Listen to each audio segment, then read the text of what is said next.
नमस्कार, शाम के 7 बजने को हैं। आप देख रहे हैं आज तक। आपके साथ मैं हूं चित्रा त्रिपाठी। देश तक में सबसे बड़ी खबर के साथ इस बुलेटिन की शुरुआत हम करेंगे। उत्तर प्रदेश की सड़कों पर आज कोहराम मच गया। समाजवादी पार्टी के चीफ अखिलेश यादव को प्रयागराज जाने से रोकना योगी सरकार को भारी पड़ गया। अपने नेता के अपमान से तमतमाए एसपी कार्यकर्ताओं ने यूपी के कोने कोने में बवाल खड़ा कर दिया। ये रिपोर्ट देखिए। प्रयागराज जाने को तैयार अखिलेश लखनऊ एयरपोर्ट पहुंचे थे, तभी ये तमाशा खड़ा हो गया। अफसर उन्हें उड़ने से रोकने को तैयार खड़े थे, लेकिन अखिलेश मानने को तैयार नहीं थे। अपने नेता को एयरपोर्ट पर रोके जाने की खबर जैसे ही समाजवादी पार्टी के कार्यकर्ताओं को लगी, सबके सब आग बबूला होकर सड़कों पर उतर आए और योगी सरकार के खिलाफ शहर सिर पर उठा लिया। प्रयागराज में अखिलेश के चचेरे भाई और सांसद धर्मेंद्र यादव ने मोर्चा संभाला। उनकी अगुवाई में जोश से भरे एसपी कार्यकर्ताओं ने कई जगहों पर आगजनी भी कर दी। जवाब में पुलिस ने लाठियां बरसाई तो सांसद जी का सिर भी लाल हो गया। ये अलोकतांत्रिक लोकतंत्री हत्यारी सरकार है और इसी शासन से आज इलाहाबाद विश्वविद्यालय के नौजवान लोकतंत्र विरोधी सरकार को उखाड़ फेंकने का संकल्प लेंगे। प्रयागराज में ही सड़क जाम कर रहे एसपी कार्यकर्ताओं को पुलिस ने उठाने की कोशिश की तो एक कार्यकर्ता ने पुलिस पर हमला बोल दिया। हालांकि जल्द ही उसका जोश भी ठंडा पड़ गया। कुछ इसी तरह का कोहराम यूपी के हर कोने में दिखा। योगी सरकार के खिलाफ एसपी कार्यकर्ताओं ने कहीं जाम किया तो कहीं पुलिस से भिड़े और कहीं आगजनी की। वाराणसी में तो पीएम मोदी के पोस्टरों पर कालिख पोतकर ही एसपी नेताओं ने गुस्सा निकाल लिया। अब समझिए इस बवाल के पीछे की पूरी कहानी। दरअसल अखिलेश यादव को इलाहाबाद यूनिवर्सिटी के छात्र संघ के कार्यक्रम में जाना था, लेकिन छात्र गुटों के बीच जारी तनाव के चलते यूनिवर्सिटी प्रशासन ने किसी भी राजनीतिक कार्यक्रम की इजाजत देने से इनकार कर दिया था। इसके बाद अखिलेश ने आज ही के दिन कुंभ जाने का कार्यक्रम बनाया, लेकिन प्रयागराज में वो 3 घंटे कहाँ रहेंगे और क्या करेंगे, इसकी जानकारी प्रशासन को नहीं दी। माना जा रहा है इसी के चलते उन्हें प्रयागराज जाने से रोकने का फैसला किया गया।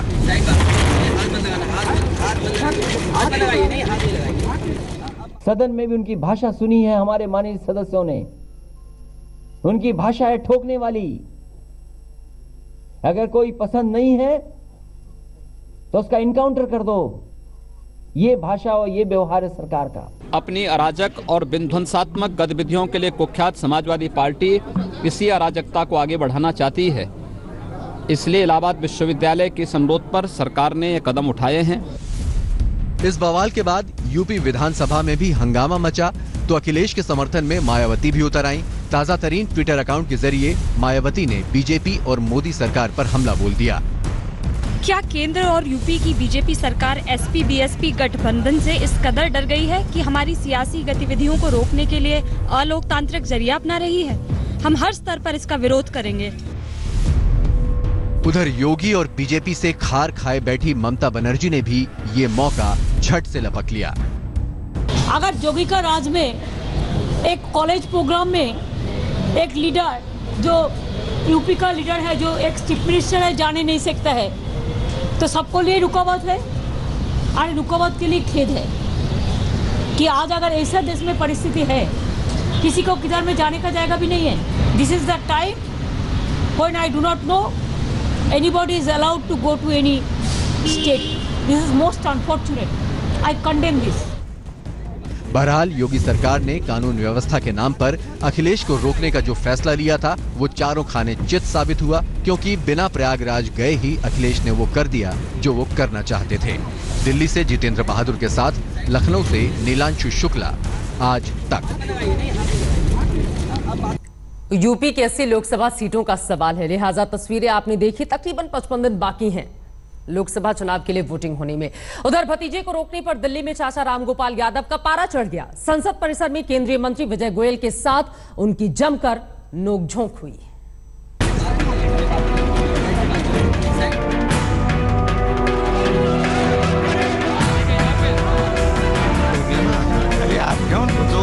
करते जैसे करने लगे। समाजवादी पार्टी प्रमुख अखिलेश यादव को प्रयागराज जाने से रोका क्या गया? सड़क से सदन तक हंगामा ही हंगामा मच गया।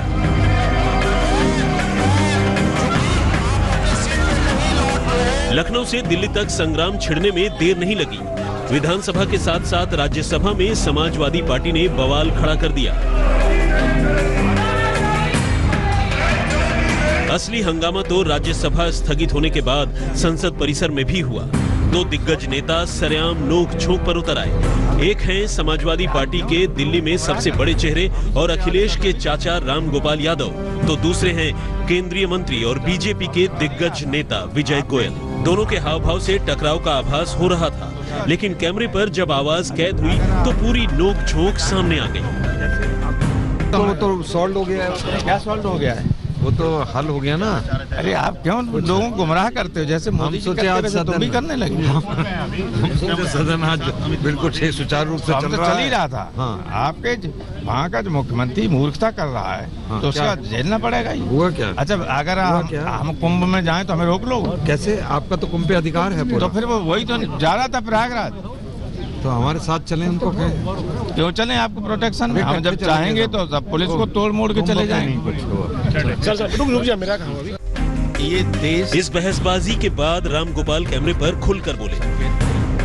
हमने हमें अधिकार दिया है कि हम मौलिक अधिकार दिया है कि हम कहीं भी देश में घूम सकते हैं, जा सकते हैं, आ सकते हैं, रह सकते हैं, लेकिन अखिलेश यादव लखनऊ से प्रयागराज नहीं जा सकते। ये मानवाधिकार हनन का विषय है जिसको हम उठा रहे थे और उसको लेकर हाउस को स्थगित कर दिया गया। मुझे लगता है सुरक्षा की दृष्टि से हर जो भी हमारे राष्ट्रीय और क्षेत्रीय दलों के नेता होते हैं वो कहीं जाते हैं, तो अगर सुरक्षा की दृष्टि से कोई बात आती है और उससे रोका जाता है तो उसको राजनीतिक मुद्दा बनाने की जरूरत नहीं। चुनावी बयार बहने लगी है। ममता ने योगी के हेलीकॉप्टर पर रोक तो लगा दी थी, बंगाल की जमीन पर सीधे उतरने नहीं दिया गया था। तब सीएम योगी ने ममता पर तानाशाही का आरोप लगाया था और इस बार योगी ने पूर्व सीएम को उड़ान भरने से रोक दिया। जितेंद्र बहादुर सिंह के साथ आज तक ब्यूरो। दिल्ली की लड़ाई है, यूपी से चढ़ाई है। आपने देखा, फिलहाल प्रियंका गांधी ने राहुल की दी हुई जिम्मेदारी पर आज से काम करना शुरू कर दिया है। प्रियंका जयपुर से लौटी और उनके साथ साथ ज्योतिरादित्य सिंधिया ने कांग्रेसी कार्यकर्ताओं के साथ बैठकों का दौर शुरू कर दिया। इस बीच प्रियंका गांधी से मिलने की होड़ में हंगामा मच गया। लखनऊ के नेहरू भवन यानी कांग्रेस दफ्तर के बाहर कांग्रेस कार्यकर्ताओं का जोश हद को पार कर गया।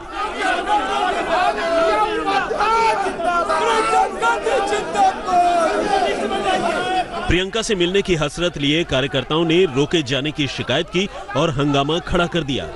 कांग्रेस मुख्यालय में हंगामा दिखाई दे रहा है और यहाँ पर आप देख सकते हैं कि जहाँ एंट्री है, जहाँ लोगों को मिलना है, वहाँ पर रोके जाने से कई लोग नाराज हैं और कांग्रेस के लोग बाकायदा नारेबाजी कर रहे हैं।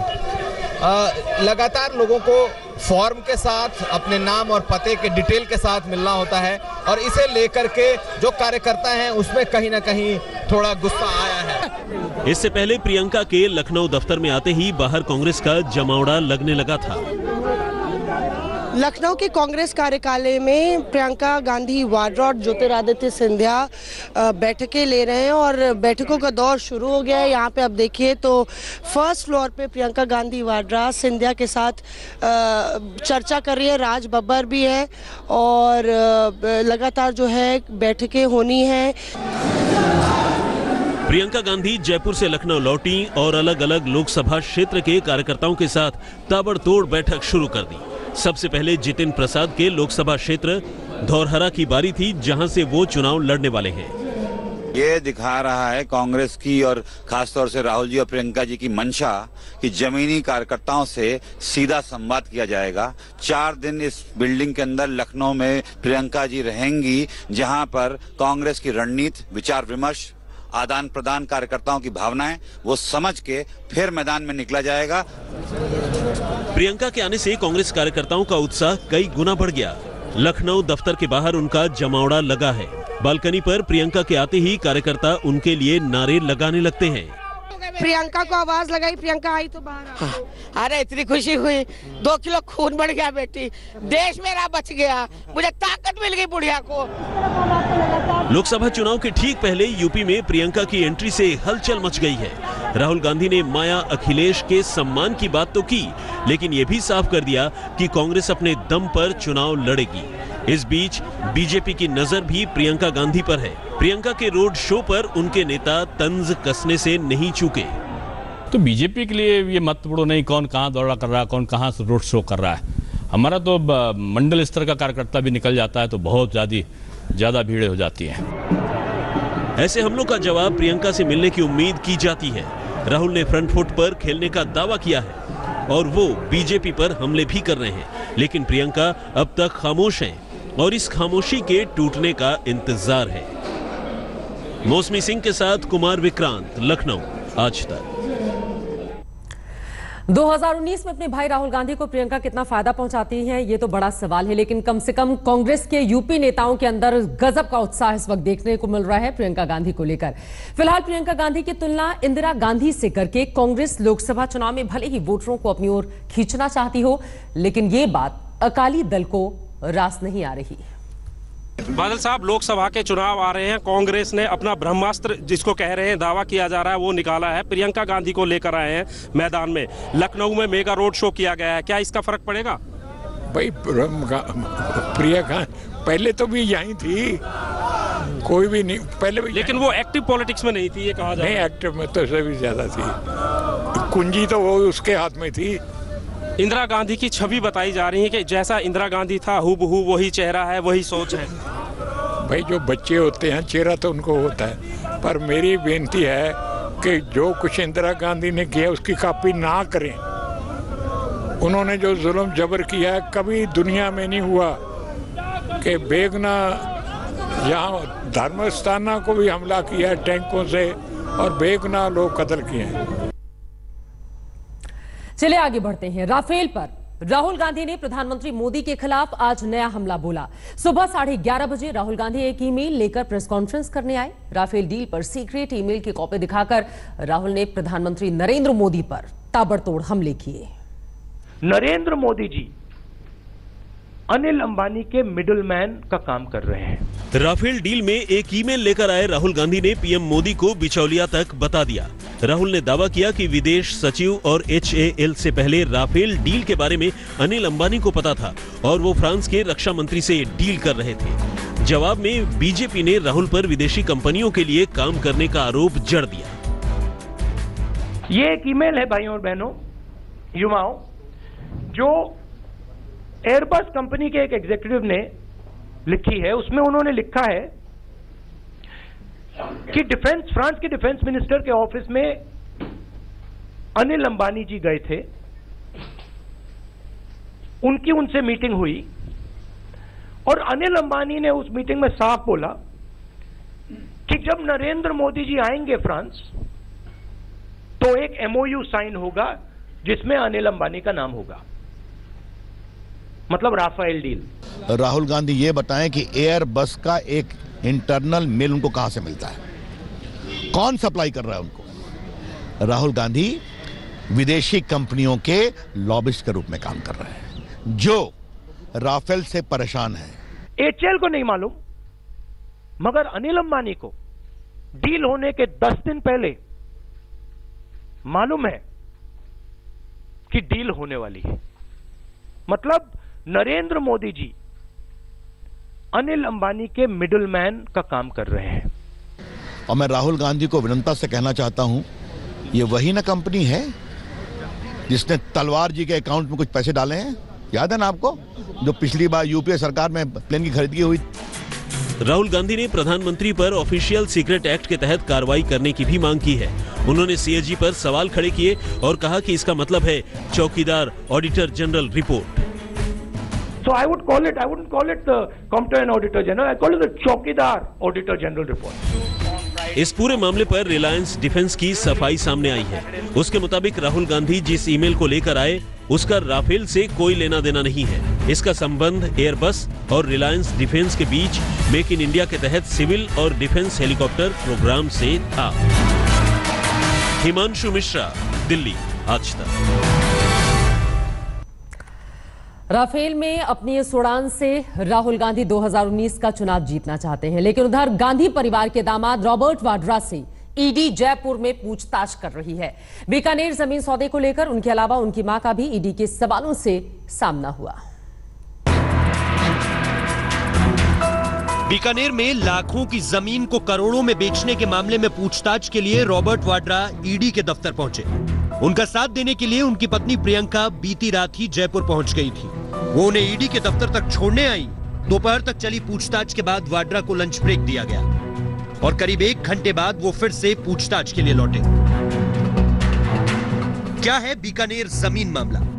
ये मामला 2015 का है। रॉबर्ट वाड्रा और उनकी मां Maureen Vadra Skylight Hospitality Private Limited के डायरेक्टर्स थे।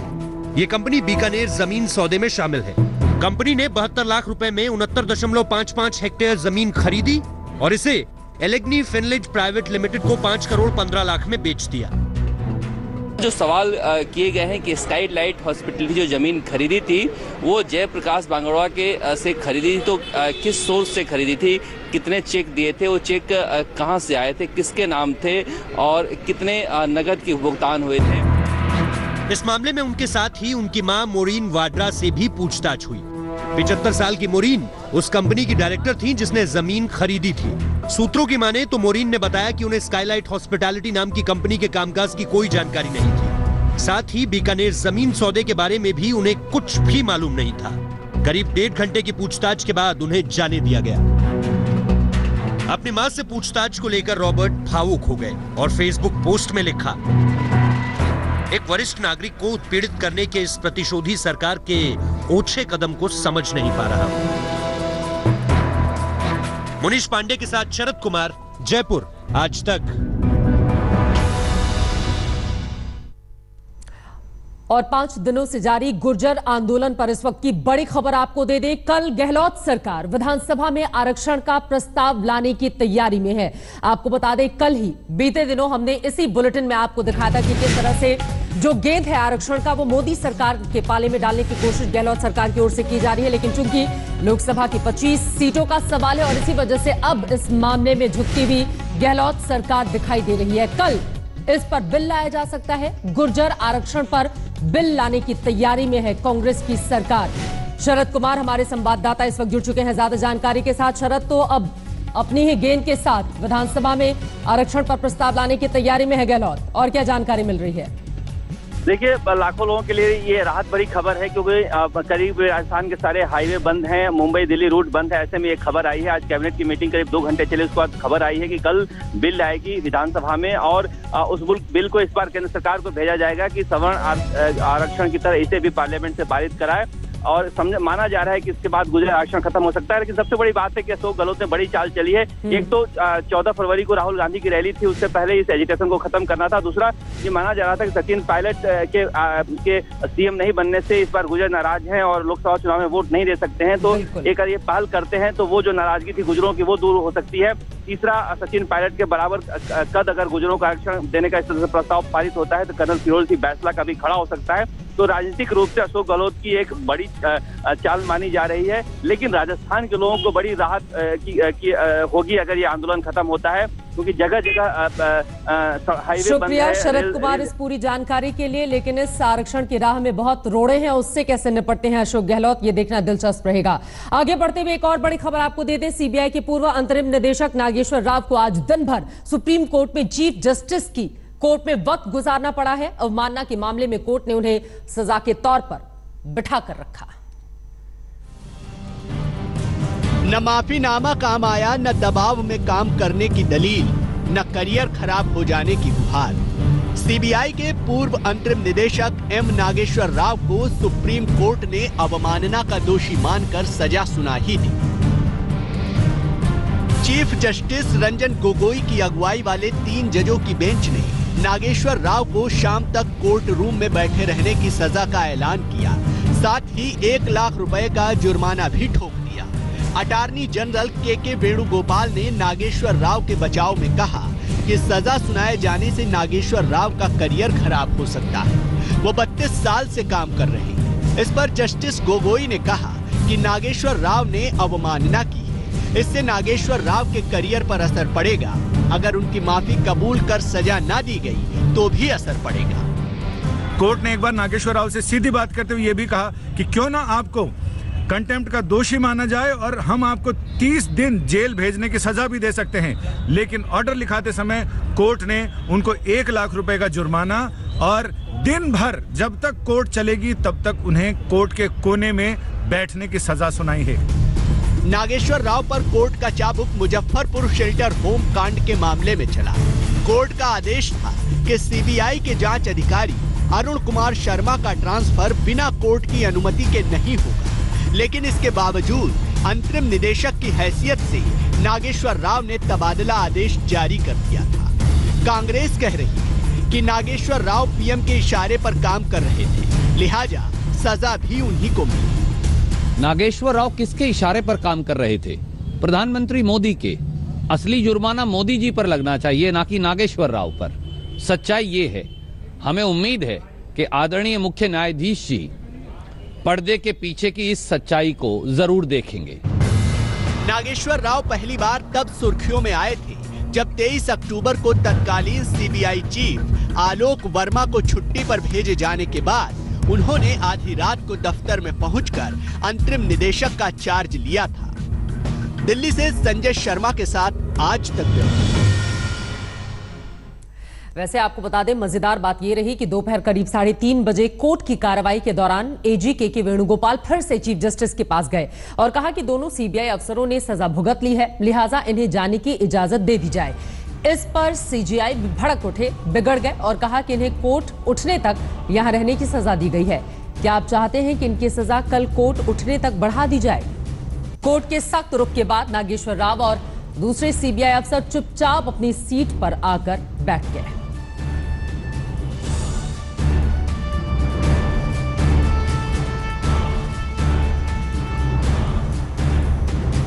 और अब देश तक में अगली बड़ी खबर आपको बता दें, पुलवामा में आज पत्थरबाज गैंग सेना की टुकड़ी पर भेड़ियों की तरह टूट पड़ा। एक आतंकी से मुठभेड़ के दौरान पत्थरबाजों ने सेना का रास्ता रोकने की कोशिश की। तस्वीरें ऐसी हैं कि आप दहल जाएंगे।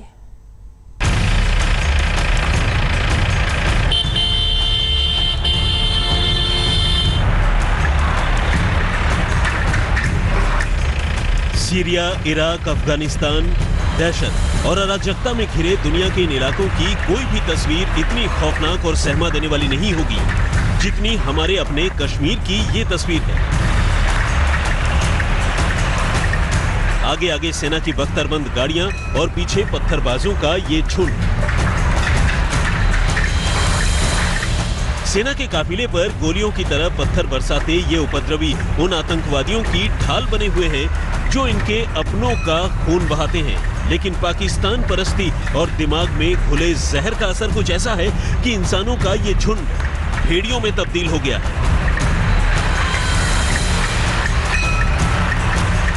जरा सोचिए, इस मौके पर अगर कोई भी जवान गलती से इनके हाथ लग गया तो उसका क्या हश्र होगा। सेना की करीब आधा दर्जन गाड़ियां अपना रास्ता बनाकर आगे बढ़ रही हैं। इन गाड़ियों में सवार हमारे हथियारबंद जवान अगर गाड़ियों से नीचे उतर आए तो मंजर बदलने में 1 सेकंड भी नहीं लगेगा। लेकिन तब कायनात पलट जाएगी, कयामत आ जाएगी, मानवाधिकारों की हत्या हो जाएगी, लोकतंत्र खतरे में पड़ जाएगा। पत्थरबाजों का ये खौफनाक खेल हुआ कश्मीर के पुलवामा में। दरअसल पुलवामा के रतनीपुरा इलाके में सेना को आतंकियों के अड्डे का खुफिया इनपुट मिला था। अल सुबह सेना की टीम ने इस इलाके को घेर लिया और आतंकियों के साथ मुठभेड़ शुरू हो गई। लंबी गोलीबारी के बाद सेना ने एक आतंकी को ढेर कर दिया, जबकि एक आतंकी के भाग जाने का शक है। मारे गए आतंकी का नाम हिलाल अहमद राथर, जैश-ए-मोहम्मद का आतंकी था हिलाल। नवीद जट को अस्पताल से भगाने का मास्टरमाइंड था हिलाल। ऑपरेशन में एक जवान शहीद, 2 जख्मी। The de-induction was smooth. The police has taken all the material into their custody and further investigation into the matter is going on. मुठभेड़ के बाद पत्थरबाजों ने आतंकी को बचाने की भरपूर कोशिश की। शायद इसी के चलते एक आतंकी भागने में कामयाब भी रहा, लेकिन सेना की जबरदस्त घेरेबंदी के चलते पत्थरबाज दूसरे आतंकी को बचा पाने में नाकाम रहे। इसलिए जब मुठभेड़ के बाद सेना की टीम रत्नीपुरा गांव से वापस लौट रही थी, तब इन पत्थरबाजों ने अपनी भड़ास इस तरह निकाली।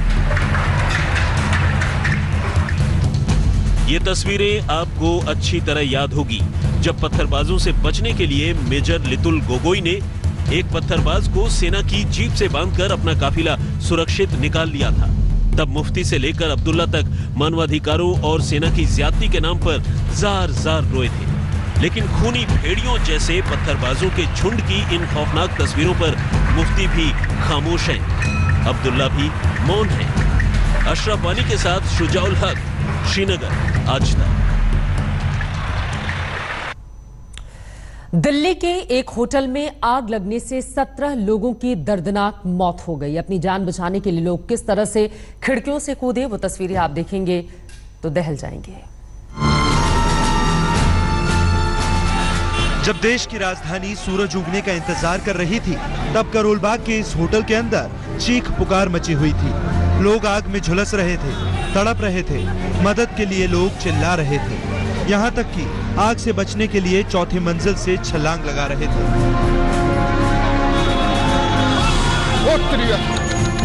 इस खौफनाक मंजर को शब्दों में बयां करना बहुत मुश्किल है, लेकिन इस अग्निकांड के कुछ चश्मदीद हैं जिन्होंने अपनी आंखों से दहशत के इस मंजर को देखा। इस होटल में कई महिलाएं अपने बच्चों को बचाने के लिए चिल्ला रही थी।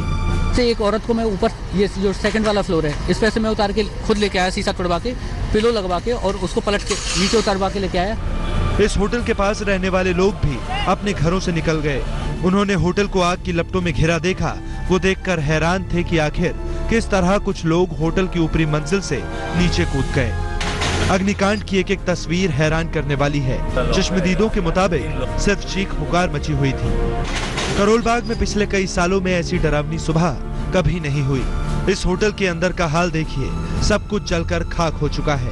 कभी अंदर से रंगीन दिखने वाला ये होटल पूरी तरह से काला पड़ चुका है। अब इसकी दीवारों में दफन है 17 लोगों की चीखें, उनका दर्द, उनकी तड़प। लोगों को बचाने के लिए फायर ब्रिगेड को बुलाया गया। चश्मदीद के मुताबिक वो भी 15 मिनट की देरी से पहुंची। 15 मिनट बाद फायर गाड़ियां आई हैं। गाड़ियां आने के बाद उनसे उनकी जो मेन सीढ़ियां थी ना फायर वालों की, वो खुली नहीं है। आग चली ऊपर। टोटल इसके अंदर 45 रूम है। इस होटल में लोग गहरी नींद में सो रहे थे। सोते सोते ही कई लोगों को आग ने अपनी चपेट में ले लिया। इस इमारत से 35 लोगों को बचाया गया, लेकिन 17 लोग हमेशा के लिए सो गए। पुनीत शर्मा के साथ चिराग गोठी, दिल्ली, आज तक। 17 लोग जिंदा जल गए। जरा सोचिए उनकी मौत का जिम्मेदार कौन है। नियम, कायदे, कानून सब कुछ ताक पर रखा गया था। शायद समय रहते अगर आग पर काबू पाया जाता तो स्थिति इतनी भयावह नहीं होती। उधर पटना के बख्तियारपुर में अवैध बालू खनन के खिलाफ पुलिस ने जबरदस्त कार्रवाई की है। लेडी सिंघम के नाम से मशहूर एएसपी लीपी सिंह के नेतृत्व में हुई छापेमारी में 14 लोगों को गिरफ्तार किया गया है। 12 से ज्यादा खनन में लगी गाड़ियों को भी जब्त किया गया। अवैध बालू के खनन से गंगा पर खतरा मंडराने लगा है। एक और जहां सरकार गंगा किनारे बसे गांवों को बचाने के लिए लाखों करोड़ों रुपए खर्च कर रही है, वहीं खनन माफिया के जरिए बालू की अवैध कटाई से रामनगर, दियारा समेत कई गांवों के मिटने का खतरा बढ़ गया है। इसके पहले एएसपी ने मोकामा, हाथीदह में अवैध खनन में जुटे माफियाओं पर शिकंजा कसा था।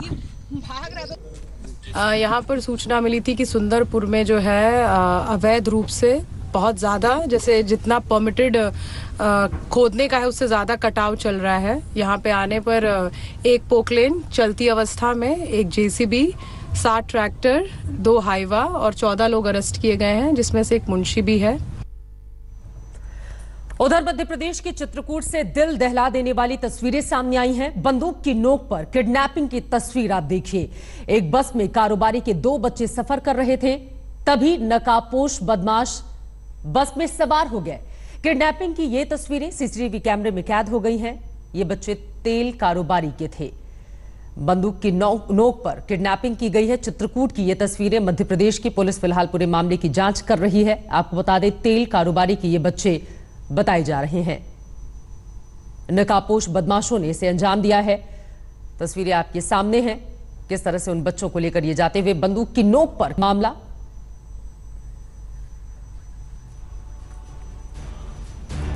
बस में सवार बच्चों का यह अपहरण किया गया। फिलहाल पुलिस पूरे मामले की जांच कर रही है। इसी के साथ देश तक में मेरे साथ फिलहाल इतना ही। लेटेस्ट खबरों के लिए यूं ही देखते रहिए आज तक, और इस वीडियो के पसंद आने पर लाइक, शेयर एंड सब्सक्राइब करना ना भूलें।